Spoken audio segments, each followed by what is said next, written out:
Salut les petits potes, j'espère que vous allez bien. Aujourd'hui on se retrouve donc pour un tuto cuisine. Bah non, bien évidemment que c'est faux, on est là pour 2 nouveaux threads d'horreur. Bon, autant te dire que là les 2 threads d'horreur c'est un truc de fou. Et aussi je t'informe qu'on va revenir sur un rythme de vidéo un petit peu plus soutenu. Là on était plus ou moins sur du 2 vidéos par semaine et on passera à 3 vidéos par semaine. Et si jamais tu veux pas te prendre la tête sur quand sort une vidéo ou quoi, et bah c'est simple, t'as juste à t'abonner. Sachant que ouais, 60% des gens qui regardent ne sont pas abonnés. Les gens ils sont là tranquilles, ils se rotent leur petit truc, ils sont en train de kiffer devant ma vidéo, mais ils s'abonnent pas. C'est pas bien ça, faut cliquer. Vraiment. Allez, trêve de plaisanterie, si tu veux soutenir, petit pouce bleu et donc abonnement. Si jamais tu veux plus d'actu, c'est sur Insta. Et puis let's go, j'ai envie de dire.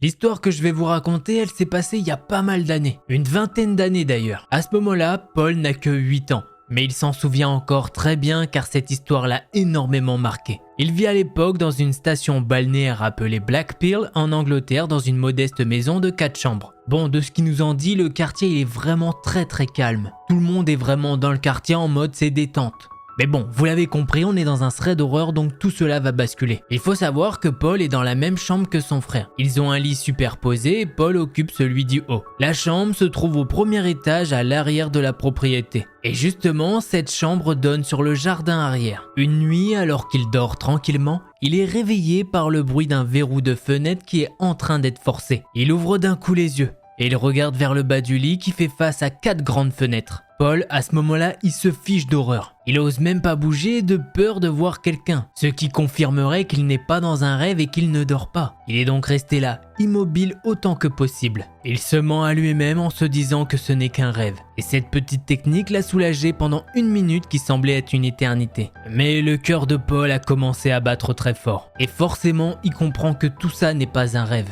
Il garde les yeux fermés. Il reste toujours immobile à écouter cet intrus essayer de se faufiler jusqu'à la fenêtre suivante, puisqu'il peut entendre que ce gars ou ces gars n'arrivent pas à ouvrir la fenêtre. Mais maintenant, il y a une chose encore plus préoccupante qu'avant. Il peut entendre le bruit d'un tournevis ou quelque chose dans la main de cette personne. Et il peut clairement nous dire que cette personne est en train d'utiliser cet outil pour ouvrir la fenêtre. Sans bouger, Paul ouvre légèrement les yeux pour voir s'il peut distinguer qui est cette personne à la fenêtre. Mais d'un coup, la lumière de sécurité à l'arrière de la propriété s'est soudainement déclenchée. Paul y panique totalement, il se dit que ce gars l'a sûrement vu. Mais à peine quelques secondes après, il n'a plus de doute. Il sait que ce gars l'a vu étant donné que leurs regards se croisent. La personne a des vêtements noirs et porte une cagoule assortie. Seuls ses yeux sont visibles. Et d'ailleurs, ses yeux ont un regard perçant. Mais il y a aussi une autre expression dans ses yeux, c'est de la surprise. Il ne s'attendait clairement pas à ce que l'éclairage s'allume tout seul. Cet homme reste alors figé et les deux se contentent de se fixer. L'homme ne bouge pas d'un pouce, il est maintenant assis et complètement étourdi. Paul le fixe également car il est tétanisé par la peur. Quand d'un coup, il saute immédiatement du haut de son lit. Il court dans le couloir et se met à crier pour que ses parents l'entendent. Une fois dans la chambre de ses parents, il essaye de leur expliquer ce qu'il a vu. Mais ses parents lui disent qu'il a sûrement fait un mauvais rêve. Et ils lui disent alors de retourner dans sa chambre. Mais Paul il leur dit que non, il n'y a pas moyen qu'il y retourne tout seul. Après quelques minutes, le père a enfin accepté d'aller enquêter, ce qui implique juste le fait de regarder par la fenêtre de sa chambre. Le père a jeté un bref coup d'œil à la fenêtre et il n'y avait personne. Paul s'est alors remis au lit toujours tétanisé par la peur, puisque malheureusement maintenant Paul a une seule idée en tête. Et si l'homme n'était plus dehors car il aurait réussi à rentrer dedans? Il est peut-être dans la pièce actuellement. Il s'est même peut-être glissé confortablement dans l'armoire de Paul. Ou bien peut-être sous le lit. Le frère de Paul, quant à lui, il dort comme jamais donc il est d'aucune utilité. Paul décide de regarder à nouveau les fenêtres. Et il a pu remarquer quelque chose sur le loquet de la 4e fenêtre. Le loquet était laissé ouvert de l'intérieur. Ce qui veut dire qu'essayer de l'extérieur n'aurait pas été très dur. Paul a alors fermé les yeux et il se souvient que des larmes silencieuses ont coulé sur ses joues. Il se fait alors une petite réflexion. Si l'homme est dans la pièce, il sait que je suis réveillé. Et malheureusement, il en vient même à se dire des choses assez folles. Il se dit que cet homme peut lui faire très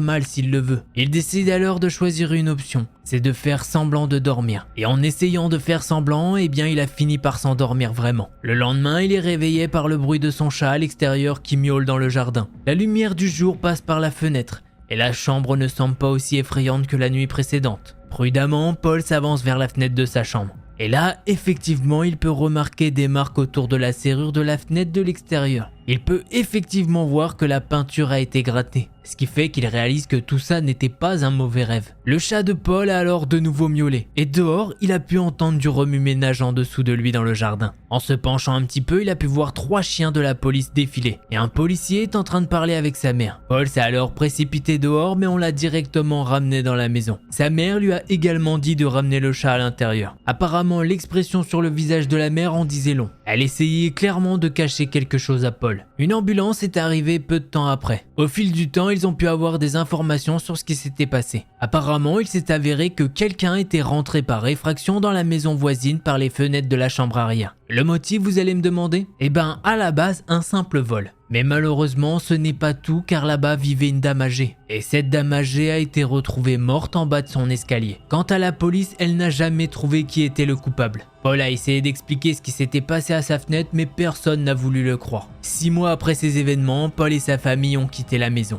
Bon, avec le recul, Paul y pense que ses parents ils s'en veulent quand même. Eh oui, ils l'ont pas écouté cette fameuse nuit. Et si jamais ils avaient agi différemment, peut-être que cette dame ne serait pas morte. Et même aujourd'hui, alors que Paul a 28 ans, ses parents ne veulent toujours pas parler de cette affaire. Et voilà, c'est ainsi que se termine ce thread d'horreur. Bon, je sais pas ce que vous en pensez, mais effectivement, Paul il a dû esquiver le pire. Heureusement que le gars n'a pas réussi à ouvrir sa fenêtre. Qu'est-ce qui se serait passé? On le sait pas, on le saura pas, et tant mieux j'ai envie de dire. Bon, on peut toujours dire rip à la voisine qui n'avait rien demandé. Allez, on va maintenant passer au second thread d'horreur.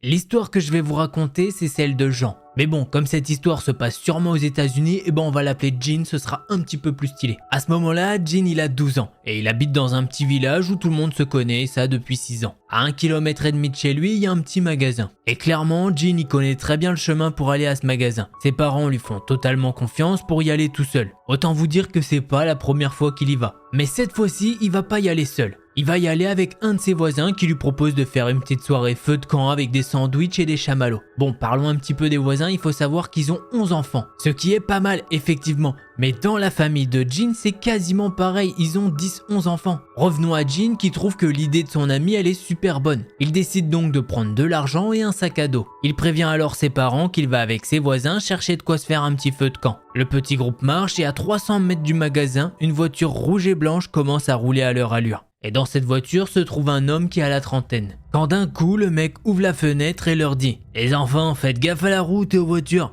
surtout aux gens, il y en a qui peuvent être bizarres. » Jean il lui répond normalement « Merci beaucoup, vous en faites pas, ça ira. » L'homme lui répond alors un simple « Ok » et il se met à partir. Une fois à 100 mètres du magasin, Jean voit la voiture faire demi-tour et se garer sur le parking du magasin. L'homme sort de sa voiture et rentre dans l'établissement. Jean et ses voisins rentrent alors dans le magasin à leur tour. Ils prennent leur sandwich, mais à ce moment-là, Jean il se sent bizarre. Il commence à avoir mal au ventre et du coin de l'œil, il peut remarquer l'homme de la voiture qui les suit et qui les observe discrètement. Jean et ses deux voisins prennent des bonbons et passent en caisse. Quand l'un de ses voisins décide de reculer un petit peu, eh bien il bouscule ce fameux monsieur. L'homme semble énervé et lui dit « Fais gaffe petit, sinon la prochaine fois tu vas passer un sale quart d'heure. » Bon, le petit voisin il s'excuse mais il s'inquiète pas plus que ça. Mais Jean de son côté il trouve ça quand même bizarre. Après ça, le petit groupe paye et les enfants commencent à jouer à la borne d'arcade. Quelques minutes de jeu après, ils décident de partir. Quand ils sortent du magasin, Jean peut voir cet homme sortir derrière eux. Et il semble aller en direction de sa voiture. Il rentre dans son véhicule mais ne le démarre pas. Jean et ses amis décident de prendre la route du retour. Et à 1 km de chez eux, ils peuvent entendre une voiture arriver. Et à ce moment-là, Jean il sait pas pourquoi mais il a ce mal de ventre. Il tourne alors la tête et il voit que à droite il y a une sorte de raccourci. Il dit alors à ses voisins « Venez, on prend le raccourci ». Les autres le suivent et prennent alors le petit chemin.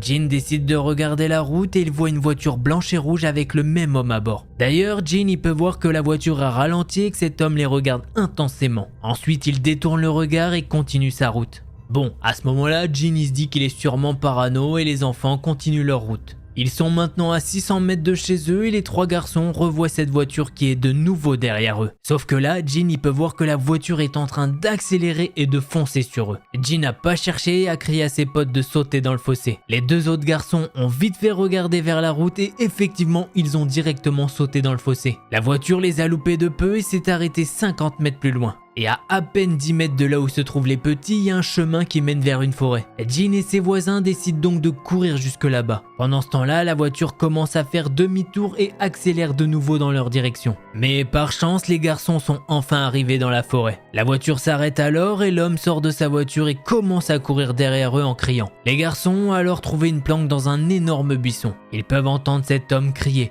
Ils peuvent voir qu'il cherche et qu'il court sur le chemin de la forêt. Jean et ses amis vont alors attendre pendant 45 minutes. Quand à un moment, sorti de nulle part, Jean y peut voir une énorme branche bien pointue. Il décide donc de sortir du buisson et de la prendre. Au bout d'un moment, les garçons ne voient plus cet homme. Mais ils peuvent voir que la voiture est toujours là. Bon, les garçons se disent que cet homme s'est sûrement perdu. Ils reprennent alors la route avec un pas beaucoup plus rapide. Et ils arrivent vers les champs de leurs voisins. Et heureusement, au loin, ils peuvent voir qu'il y a d'autres voisins. Mais malheureusement, au même moment, ils peuvent entendre qu'il y a une voiture derrière eux qui est en train d'accélérer. Jean se retourne et il peut voir effectivement cette voiture rouge et blanche qui leur fonce dessus encore une fois. Les enfants se mettent alors à courir dans les champs. La voiture fait alors demi-tour et s'arrête juste à côté des champs. Et heureusement, à ce moment-là, il y a deux des grands frères des voisins qui sont en train de faire du tir à la carabine. Jean, il cherche pas à comprendre. Il s'approche de l'un des voisins et lui arrache l'une des carabines des mains. Il se retourne vers la route et dit à cet homme « Dégage de là, arrête de nous suivre et de vouloir nous tuer, sinon je te bute ». L'homme le regarde alors et lui dit « Tu veux vraiment mourir toi ?» Apparemment, par instinct, Jean y tire dans le pneu avant droit et il lui dit « Allez, dégage de là ». Cet homme est alors parti en reculant. Après ça, Jean et les voisins ont prévenu leurs parents respectifs. Ils se sont serrés dans les bras et une fois qu'ils ont repris leurs esprits, eh bien ils ont appelé la police. La police est arrivée 10 minutes plus tard et Jean leur a expliqué ce qui s'était passé. L'un des policiers lui demande s'il n'a pas quelques détails. Et là, Jean, c'est un vrai genius. Apparemment, il a eu un réflexe incroyable. Il a noté la plaque d'immatriculation dans sa tête, la couleur de la voiture et le gabarit du mec. Une enquête a été faite et quelques jours plus tard, ils ont eu des nouvelles. Apparemment, la police a regardé les caméras de sécurité du magasin et ont pu identifier cet homme. Et bon, vous le devinez bien, cet homme était déjà connu de leur service. Kidnapping, abus physiques sur mineurs et apparemment meurtre sur enfant. Et autant vous dire que depuis ce jour-là, Jean ne sort plus de chez lui sans un de ses deux parents. Ou à la rigueur, un adulte qu'il connaît très très bien. Effectivement, je crois qu'on peut le comprendre, le petit Jean. Pourquoi? Ouais, malheureusement, c'est la question qui revient tout le temps. Pourquoi vous avez fait ça? Je pourrais jamais répondre à cette question étant donné que je suis pas un fou. Bref les petits potes, j'espère que vous avez aimé ces deux histoires. Si c'est le cas, vous connaissez petit pouce bleu et abonnement. Et comme c'est la rentrée, j'ai envie de savoir qui est de retour. Donc tu vas m'écrire dans les commentaires au rapport chef. Et t'as intérêt à jouer le jeu, sinon je t'envoie cookie. Bon les petits potes, si vous voulez plus de thread d'horreur, je vous invite à aller voir un de ces deux là. En attendant la prochaine vidéo, portez-vous bien, tchuss les petits potes.